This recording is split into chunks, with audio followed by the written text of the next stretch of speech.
Tema renungan malam ini adalah janda di Sarfat. Janda ini sedang hidup pada tahun-tahun yang berat bersama anak semata wayangnya dikarenakan kekeringan yang panjang dan menyusahkan yang berakibat pada hancurnya pertanian, sumber-sumber air mengering, dan akhirnya timbullah kelaparan yang sangat mematikan. Kekeringan ini terjadi bukan sehari, seminggu, atau sebulan, tetapi 3 tahun 6 bulan.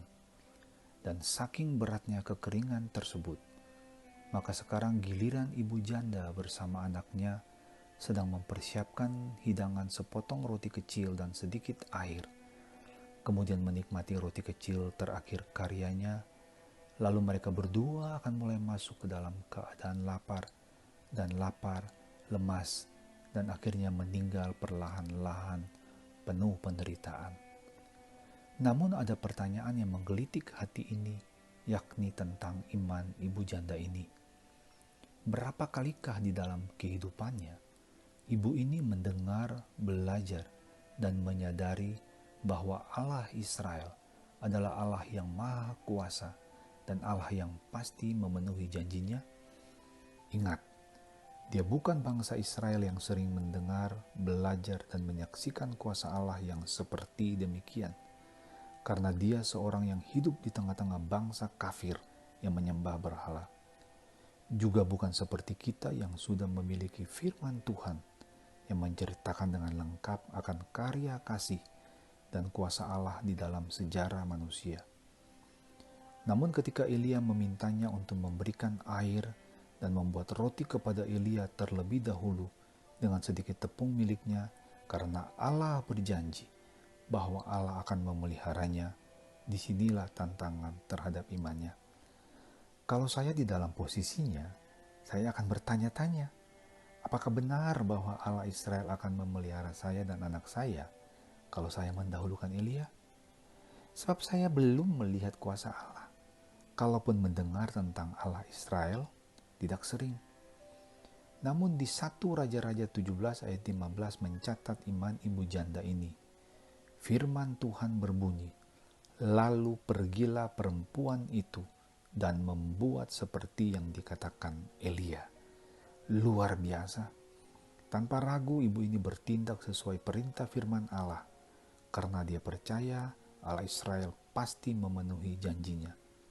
Dan karena hati yang percaya yang ditunjukkan di dalam perbuatan itulah, maka ayat 15 selanjutnya berbunyi, maka perempuan itu dan dia serta anak perempuan itu mendapat makan beberapa waktu lamanya. Ingat, 3 tahun 6 bulan atau sekitar 1260 hari. Itu bukanlah waktu yang singkat, namun Allah memelihara mereka bertiga dengan sedikit tepung dan air. Luar biasa. Di masa yang begitu sulit, Allah menunjukkan kuasa dan kemurahannya kepada ibu ini, anaknya, dan Elia, oleh karena hati yang percaya serta ketaatannya. Bagaimana dengan kita? Sekarang ini kita sedang menghadapi masa-masa yang sulit. Ekonomi melambat, banyak yang di PHK, banyak orang yang menderita, dan sampai kapan? Kita tidak tahu.